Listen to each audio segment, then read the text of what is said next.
इस वीडियो में हम ये देखेंगे कि कामयाब ट्रेडर्स की साइकोलॉजी कैसी होती है और वो मार्केट में किस माइंडसेट के साथ उतरते हैं, और जब वो मार्केट में काम कर रहे होते हैं तो तब उनका थॉट प्रोसेस कैसा होता है।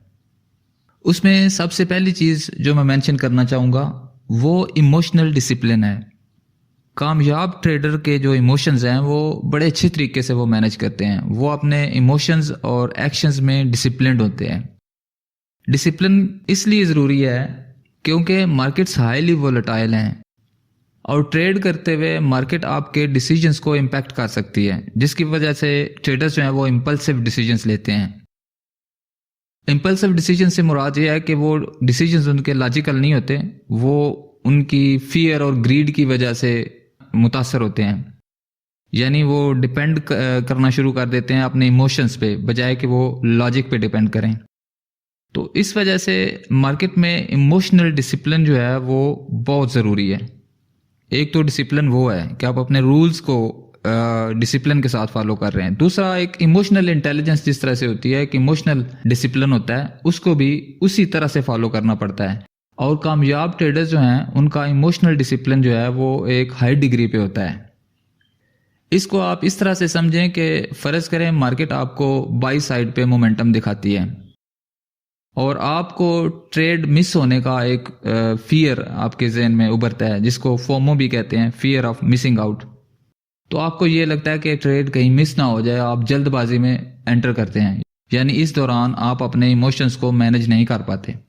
इसी तरह से जब आप ट्रेड ले लेते हैं तो ट्रेड आपकी टीपी के करीब नहीं पहुंची होती अभी, तो उधर भी आपके इम्पल्सिव डिसीजंस जो हैं वो इस तरह से ट्रिगर होते हैं कि आपको ये महसूस होता है कि शायद ये टीपी को हिट ना करे और आपका कहीं टीपी मिस ना हो जाए।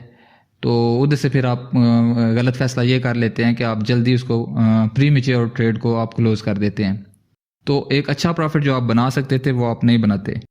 इसका नतीजा ये निकलता है कि आप छोटे प्रॉफिट्स लेते हैं और लॉस बड़े लेते हैं, और ओवरऑल आपका जो अकाउंट है उसकी जो लॉस बर्दाश्त करने की कैपेसिटी है वो कम होती जाती है टाइम टू टाइम। तो इस तरह से आपका अकाउंट सर्वाइव नहीं कर पाता। तो इसलिए ये चीज़ आप अपने जहन में रखें कि इमोशनल डिसिप्लिन भी उतना ही ज़रूरी है जितना कि एक स्ट्रेटजी के रूल्स को फॉलो करना ज़रूरी है। इमोशनल डिसिप्लिन के लिए ये ज़रूरी है कि आप इमोशनली स्टेबल हों। इमोशनली स्टेबल होने के लिए आप मुख्तलिफ टेक्निक से इस्तेमाल कर सकते हैं। जिस तरह से आप वर्कआउट कर सकते हैं, आप हल्की फुल्की एक्सरसाइज कर सकते हैं, यानी आप स्क्रीन से हट के बाकी एक्टिविटीज़ में इन्वॉल्व होते हैं। तो इससे आपकी इमोशनल स्टेबिलिटी जो है वो बिल्ड होती है। अगर आप ये रूटीन के साथ करते हैं तो ये स्टेबिलिटी और बेहतर तरीके से डेवलप होना शुरू हो जाती है। दूसरी मेन चीज़ जो कामयाब ट्रेडर्स के थॉट प्रोसेस में शामिल होती है वो पेशेंस है। जब वो मार्केट में उतरते हैं तो वो इंतहाई सब्र का मुजाहरा करते हैं। वो ट्रेड्स लेने में जल्दबाजी नहीं करते, ट्रेड्स क्लोज करने में जल्दबाजी नहीं करते, इम्पल्सिव डिसीजंस नहीं करते। तो सब्र यानी पेशेंस बहुत ज़रूरी है। इसको आप इस तरह से समझें कि आप जब ट्रेड लेने के लिए दिन आपका शुरू हुआ, आप डे ट्रेडर हैं, चूँकि आपका ट्रेडिंग डे शुरू हुआ, तो आप शुरू में जो पहला फैसला करते हैं, डिसीजन आपने अभी ट्रेड नहीं ली, तब आपका माइंड सेट फ्रेश था।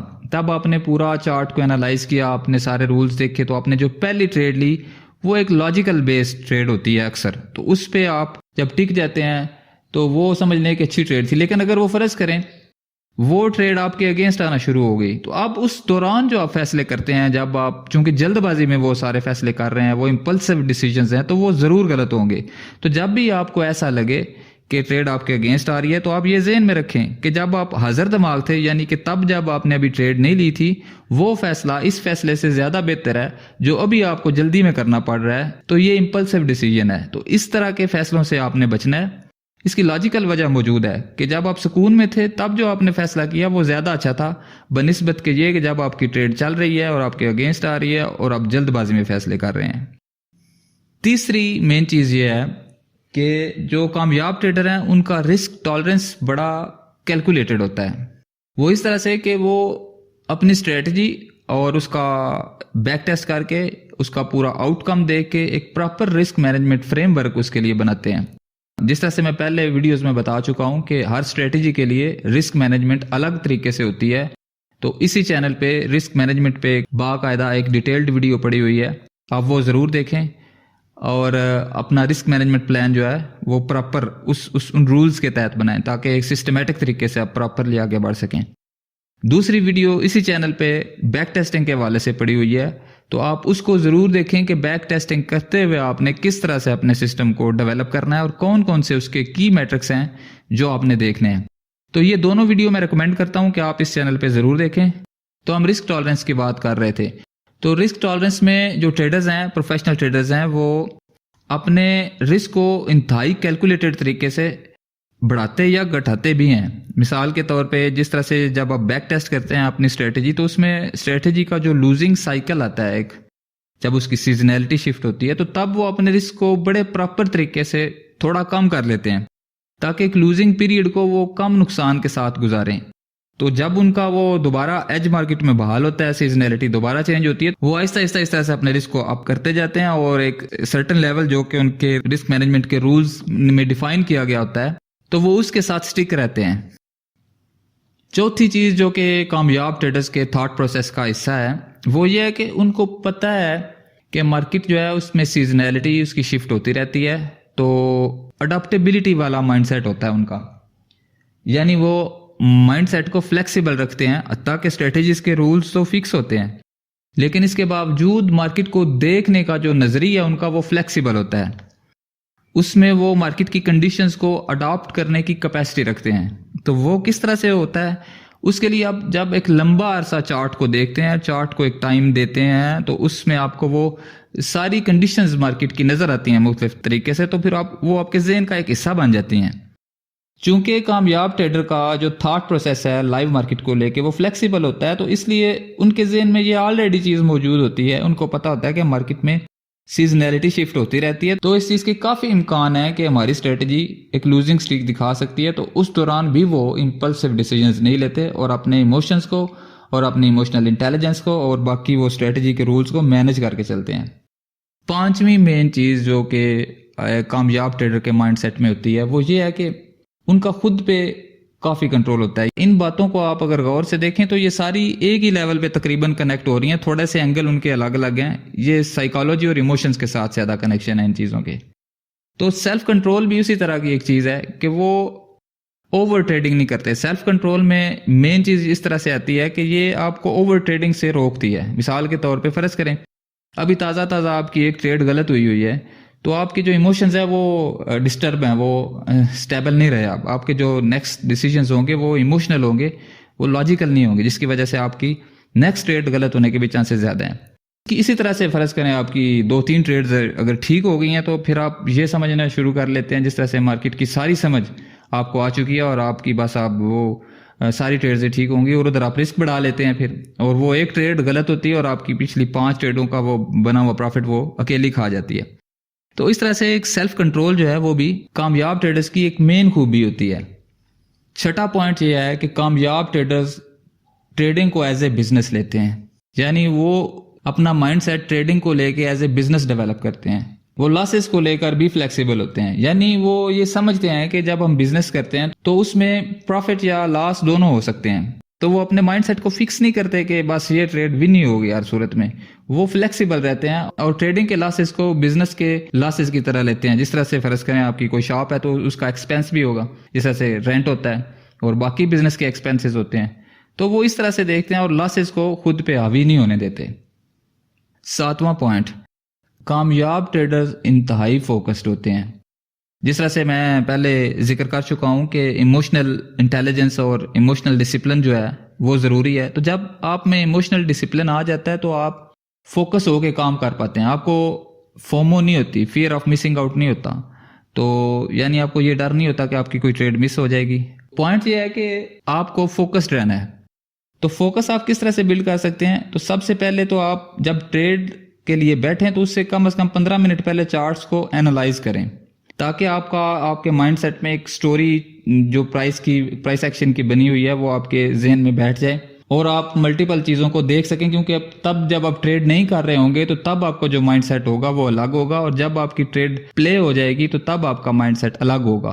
तो फोकस के लिए ज़रूरी है कि ट्रेड लेने से चंद मिनट पहले 10-15 मिनट पहले आप चार्ट को पूरा एक दफ़ा देखें बारीकी से, यानी उस पे अपने एक एनालिसिस बनाएं और उसके बाद फिर आपकी स्ट्रेटजी के जब रूल्स बने तो आप उनको बिल्कुल प्रॉपर फॉलो करें, ताकि आपको ट्रेड लेने के बाद ये चीज़ें ना सताएं कि कहीं मैंने ये चीज़ तो नहीं मिस कर गई देखने में, कहीं ये चीज़ तो नहीं मिस की, तो वो सारी पहले कर लें। फोकस पहले ही होता है, ट्रेड लेने के बाद फोकस नहीं रहता। 8वां पॉइंट ये है कि कामयाब ट्रेडर्स अपने रियलिस्टिक गोल रखते हैं और रियलिस्टिक एक्सपेक्टेशंस रखते हैं। इस तरह से वो नहीं सोचते कि मैं हर रोज़ अकाउंट को डबल करना है। प्रॉफिट्स के जो टारगेट हैं वो रियलिस्टिक रखते हैं, 3%, 4%, 5%।